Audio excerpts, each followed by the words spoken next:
Hello, it's Richard Carey here, and this is my review of the streaming platform Disney+.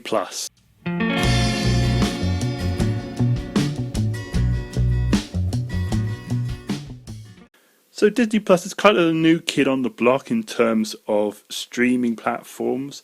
In the UK, it just released in March. It relies on 5 main brands: Disney, Pixar, Marvel, Star Wars, and National Geographic. One of those things is not like the other. National Geographic don't do a lot of blockbuster films. It also has The Simpsons, which it likes to go on about as well.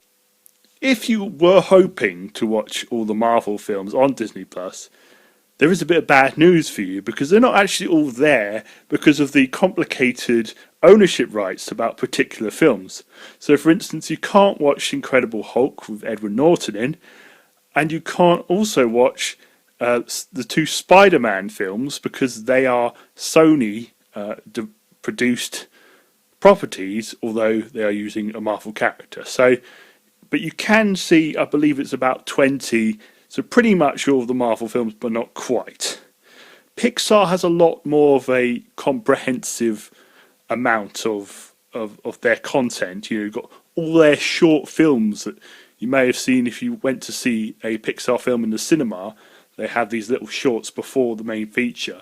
They're on Disney Plus. You also got Disney Plus originals from Pixar and the back catalogue of films from them. Not the newest film, Onward, is not there yet. Star Wars has all 9 main Star Wars films, including Rise of the Skywalker, which recently got added.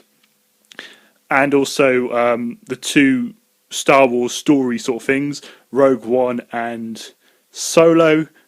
And it has the Disney Plus original series, The Mandalorian. Disney is kind of interesting because you go into the Disney films, you realise there are certain Disney films you completely forgot about, like Bambi 2. There was a Bambi 2, really? And also Lion King 1.5. What kind of numbering system's going on here? Got a range of sort of the newer live action versions of the original animations, as well as the original animations and obviously the Mickey Mouse back catalogue. Perhaps most importantly, DuckTales. Streaming platforms, you've got the 2 ends of it. You've got films and you've got TV shows. In terms of films, the comment I would have to say about it, apart from the fact that there's not all the Marvel films there, is I have actually seen quite a lot of these films. So I'm trying to think, what is the new content here? I was looking at like all the Pixar films and there was a few I hadn't seen, but the vast majority I had seen in the cinema. The same with the Marvel films. Less so perhaps with the Disney films, but I wasn't as interested in those. So I just found that a lot of it, if you're a regular cinema goer, you probably already have seen this stuff. So really, it's a case of getting Disney Plus if you want to see it again. I did see some of the Star Wars films I hadn't seen, which was episodes 1 to 3. I know Jar Jar Binks. What were they thinking? George Lucas, what is wrong with you? I mean, Phantom Menace, why is there so many ridiculous accents of people? People with ridiculous accents in Phantom Menace, I don't know, but there's tons of them. I also saw Rise of the Skywalker, which I was meant to go and see in the cinema and just never got round to.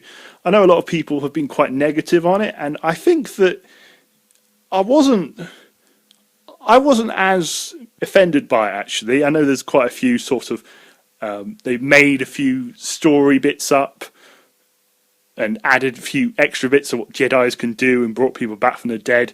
But I actually thought it was alright. I thought it could have been better, but it was alright. I did also watch The Mandalorian, which I felt in a way it felt more like it would have suited a game rather than a TV show, because like the first 2 episodes it's just a fetch quest to find the very cute and adorable baby Yoda, which this whole show basically sort of revolves itself round. But I did have to admit, by the end I was into it.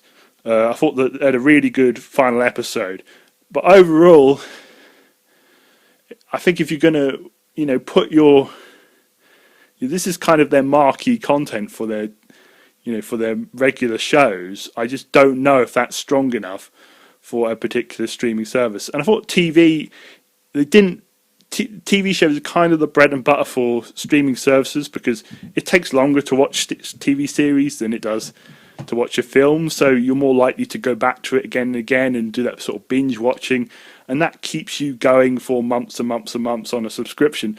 But Disney Plus is a little bit short in that environment. Yes, it does have every Simpsons episode ever, but The Simpsons has never really been that dependent on watching it in order. You might get a few bits out of it, like a few continuity bits, like when Maud Flanders dies and stuff. Spoiler alert if you don't know that already. But ultimately, it doesn't really matter. And for me, I kind of like stumbling onto The Simpsons when it's on Channel 4 rather than maybe doing a A to Z sort of going from season 1 to season 30, God forbid. And there's also the obvious thing about The Simpsons that when you get to about, I mean, some people say season 9, I would say about season 13, when it starts to get pretty bad, and it's kind of like, why do you want to watch this? And then it gets like season 20 and beyond, it's absolutely horrible. You think, what have they done to this, honestly? One thing that's quite interesting about Disney Plus, it seems to be that Disney is sort of a expression of Disney, look at all the stuff we own, but it doesn't have a lot of things that Disney do own, like a lot of the ABC properties. The American Office, I believe, is on ABC. That is not on Disney Plus in the UK as I'm speaking. And there's also a bunch of 20th Century Fox IPs that possibly, I'm not sure what the arrangement is exactly, but like things like, shows like 24, films like Die Hard, the Die Hard series, they're not on Disney Plus. This might be an image thing because Disney want to have the sort of family-friendly image.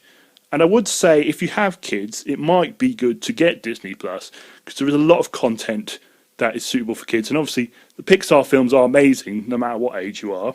It might be also a case of Disney holding stuff back so they've got stuff for the futures, which is probably a good tactic to have because you don't want to not have any new stuff going on your platform. Because one of the advantages Disney has with Disney Plus is that they own, like, pretty much, I believe they own all the content they have.